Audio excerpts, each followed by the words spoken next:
Écoute, comment expliquer? Quelqu'un est dans une voiture, accident, 5 morts, il sort seul. Ceux qui sont morts, Dieu ne les aimait pas. Dieu les aimait. Mais la distinction s'est créée comment?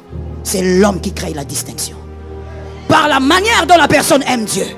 La manière dont elle s'attache à Dieu. Oh mon frère, pourquoi tu penses que c'est pareil? Toi, Dieu t'a éprouvé. Tu as cru, tu as crié à un moment, tu as abandonné, tu as lâché. Tu es rentré dans le monde. Tu as même fait honte à Dieu. Tu veux te comparer avec celui qui a accepté de marcher pieds nus pour Jésus?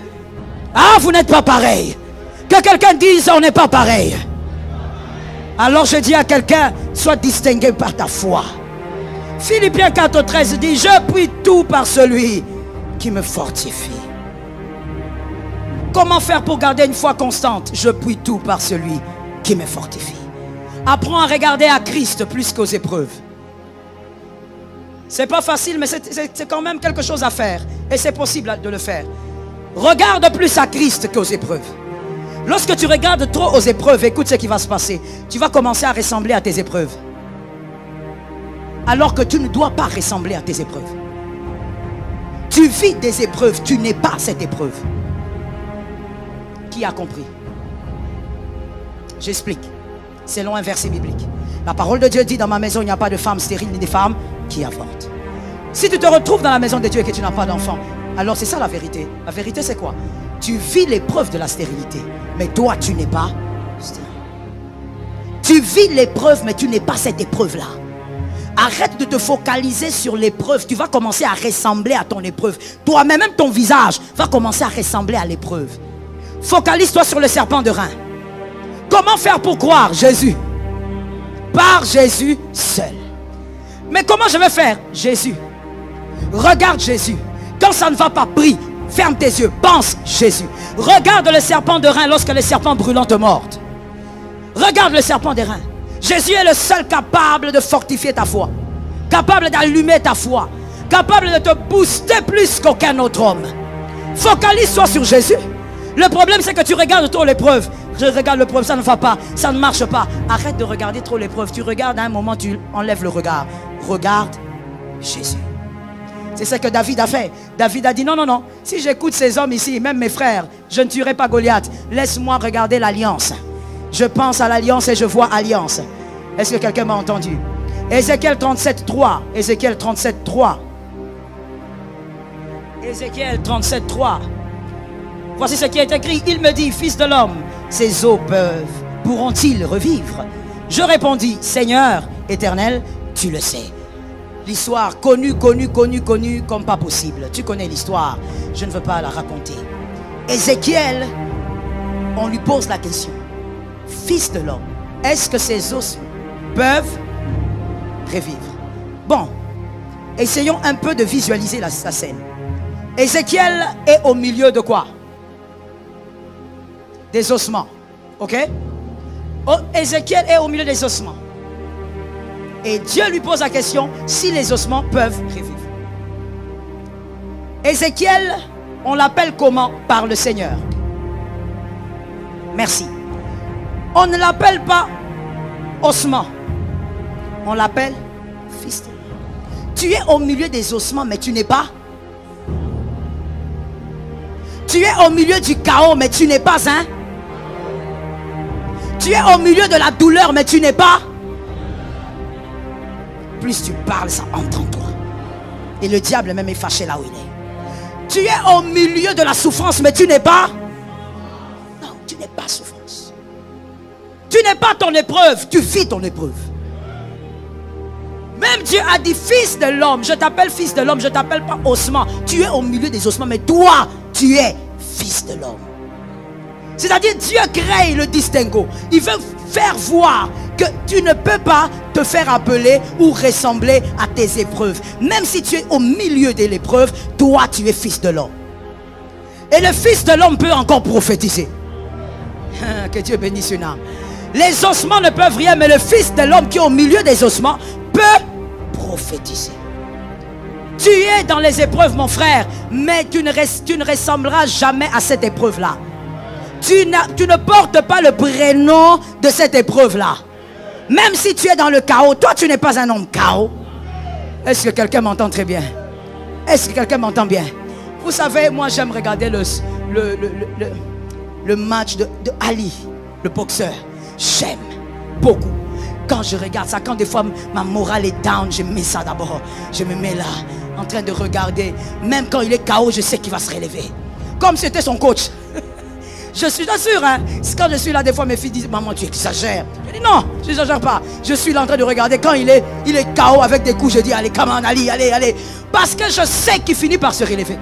Pourquoi il se relève? Son mental. Il n'est pas toujours le plus fort, il a un mental. Oh, ça tombe sur mes fils au nom de Jésus. Je ne te demande pas d'être le plus fort, je te demande d'avoir un mental. Je ne te demande pas d'être le plus compétent, je te demande d'avoir un mental. Tu dois avoir un mental fort. Je ne te demande pas d'être le plus riche, mais tu dois avoir un mental fort. Très fort. Même quand ça ne marche pas, tu sais que l'Éternel est là. Jésus fera quelque chose. Jésus ne peut pas me laisser là. D'ailleurs, qu'une âme me dise, si Jésus me laisse là, il sait que plusieurs vont perdre.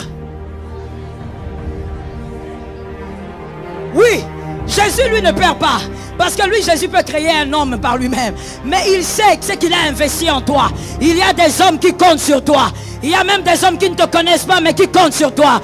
Alors Jésus a besoin de toi. Il ne peut pas te laisser dans la vallée. Même quand tu es fatigué, il va venir te porter. Il va te dire, gaillard, lève-toi. Tu ne peux pas rester là-bas. Parce que les gens ont besoin de toi. J'ai investi en toi parce que les gens ont besoin de toi. David a dit, quand je marche dans l'ombre de la vallée de la mort, je ne crains aucun mal. Même quand David est fatigué, Jésus vient le relever. Pourquoi? Parce qu'à l'intérieur de David, il y a Salomon. Ah! Jésus ne peut pas le laisser là. À l'intérieur de David, il y a Jésus lui-même. Je dis à quelqu'un, Jésus ne te laissera pas à terre. Focalise-toi sur Jésus. Même avec aucune prophétie, Jésus est là. On n'a pas besoin de prophétie, il est là. Ah, je répète, on n'a pas besoin de prophétie, il est là. Jésus est là. Et quand il est là, ça marchera. Focalise-toi sur Jésus. Pourquoi tu appelles ta copine pour parler de tes problèmes? Pourquoi tu alimentes au fait ton épreuve comme ça? Juliette, viens un peu à la maison, je suis déprimée. Viens écouter ce qui m'arrive. Pourquoi tu alimentes tes épreuves? Regarde à Jésus. N'appelle pas Juliette. N'appelle pas Robert. Robert, viens me prendre un peu. Ma femme me tape sur la tête. Viens me prendre, on va se balader. Mon frère, c'est pas ça la solution. Tu vas trouver le problème à la maison. En ce moment-là, parle à l'homme de Galilée. Va quelque part dans la chambre. Entre dans une pièce. Comme la Bible dit, ferme la porte. Ne fais même pas entrer ta femme. Ne fais même pas entrer ton mari. Commence à dire à Jésus, Jésus, on ne s'est pas entendu comme ça. Je ne peux pas mourir ici. Je ne peux pas vivre ça. Je ne peux pas continuer ainsi. Tu es mon père. Tu es ma mère. Tu es mon frère. Tu es mon ami. Tu es ma béquille. Tu es ma force. Tu es tout ce que j'ai. Jésus. Dis à Jésus, Jésus, de toutes les manières, je n'ai que toi. Ça doit marcher. Je ne veux pas mourir dans cette vallée. Je dois aller quelque part. Je ne dois pas perdre ma brillance à cause des vêtements.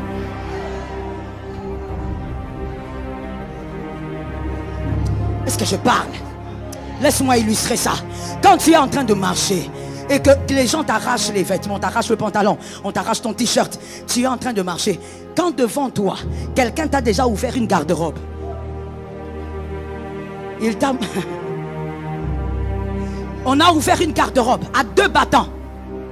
Tu vois des robes, des jupes, des pantalons, des vestes, des chaussures, des cravates.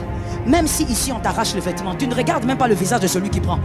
Toi, tu es focalisé sur la garde-robe. Tu es focalisé sur la garde-robe. Je dis à quelqu'un, focalise-toi. Là devant, il y a quelque chose. Focalise-toi quand même. Même si on t'arrachait tout ici, là devant, il y a quelque chose. Ne laisse pas les choses à cause des hommes. N'abandonne pas ta foi à cause des hommes. Ils peuvent tout arracher, il y a quelque chose là-bas. Est-ce que quelqu'un entend bien? Est-ce que je peux parler? Ah, je vais dire quelque chose qui va choquer les gens. Prenez comme vous voulez. Prenez comme vous voulez. Et si quelqu'un de mal intentionné explique mal les choses sur les réseaux, ce n'est pas un problème. Je suis en train d'enseigner la parole. Écoute-moi bien. Jésus n'aime pas la souffrance.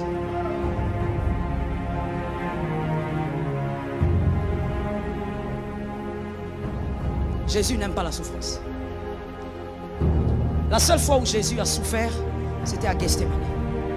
C'est là où, en réalité, tout ce qui s'est passé après Gethsémani, les flagellations, les insultes, tout ce qu'il y a eu, ce n'était que quelque chose d'en différé. Jésus à Gethsémani avait déjà porté tout le poids. C'est comme ça qu'il avait dit, cette coupe est trop lourde. Parce qu'il avait déjà porté toute la souffrance. Quand Jésus subit à Gethsémani, je dis bien c'est la première fois et la seule fois que Jésus a souffert. Et quand il était à Gethsémani, est-ce qu'il y a un lecteur de la Bible ici? Est-ce qu'il y a un lecteur de la Bible ici? Je me rappelle dans la parole que quand il était là, il a dit au Père, éloigne cette coupe. Je ne veux pas la prendre. Éloigne ça. C'est trop. Prends ça. Je ne veux pas la prendre.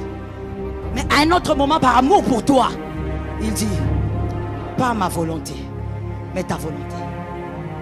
Il est mort à la croix. Il est ressuscité. C'est la seule fois qu'il a souffert. Qu'est-ce que j'ai envie de te dire? Lorsque Jésus traverse avec toi, de toutes les manières, il ne te laissera pas dans la souffrance. Il n'aime pas la souffrance.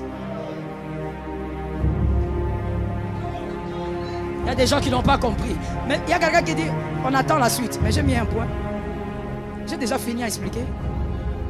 Jésus n'aime pas ça. Donc de toutes les manières, il ne te laissera pas longtemps là-bas. Tu te décourages des fois pour rien. Tu perds ta brillance de l'avenir pour rien. Tu as perdu la foi, pourquoi, mon frère? Ça a duré. Qu'est-ce qui a duré? Tu es en course avec qui d'abord? Avec qui? Moi je dois me marier à 30 ans. Tu dois te marier à 30 ans par rapport à qui? Si tu dois te marier à 30 ans, gloire à Dieu, s'il y a les possibilités. Mais s'il n'y a pas fait ton parcours normal, c'est quoi le problème? Tu cours avec qui? Tu es en course avec qui? Jésus ne te laissera pas là. Lorsque tu traverseras, Jésus traversera avec toi. Mais à un moment donné, Jésus dira c'est trop. Il faut quitter là. Maintenant, il faut quitter là. Parce qu'on ne peut pas rester ici longtemps. Est-ce que quelqu'un m'entend? Oh my God. Jésus est lumière. Jésus n'est pas ténèbres. Même s'il est présent dans les ténèbres. Mais il est lumière. C'est-à-dire Jésus ne te laissera pas dans les obscurités longtemps. Mais crois encore, mon frère. Regarde ce que Jésus dit. On va dire ce que Dieu dit. Dieu dit à Ézéchiel, est-ce que ces ossements peuvent revivre? Ézéchiel regarde. Il dit, Seigneur, toi tu le sais. Ézéchiel, aventurier. Mais on te comprend, Ézéchiel. C'était ton époque. C'était ton temps. Mais toi aujourd'hui, je te pose la question. Est-ce que ton chaos peut revivre? Est-ce que au milieu de ce chaos, quelque chose de bon peut sortir? Toi, tu ne diras pas comme Ézéchiel, Seigneur, toi tu sais, non. Parce que même toi là, tu sais. Il est le Dieu qui avait enlevé les ossements hier. La maladie qui t'avait eu hier là, ce sont les ossements. La sécheresse qui avait frappé hier, ce sont les ossements. Les difficultés que tu avais hier qui n'existent plus, ce sont les ossements. Est-ce que l'Éternel en est capable? Je pose la question à quelqu'un, est-ce que Jésus en est capable? On te pose la même question qu'Ézéchiel, est-ce qu'il est capable de faire revivre les ossements? Toi tu sais qu'il est capable. Est-ce que l'Éternel est capable de relever le Congo? Ah! Jésus, il est capable. Nous ne le disons pas comme un slogan. S'il y a un Dieu, nous ne sommes pas le premier pays à être touché par les désastres. Le Dieu qui a sorti l'Afrique du Sud de l'apartheid, c'est le même Dieu qui est aussi le Dieu. Vous êtes sur Jésus Source de Vie.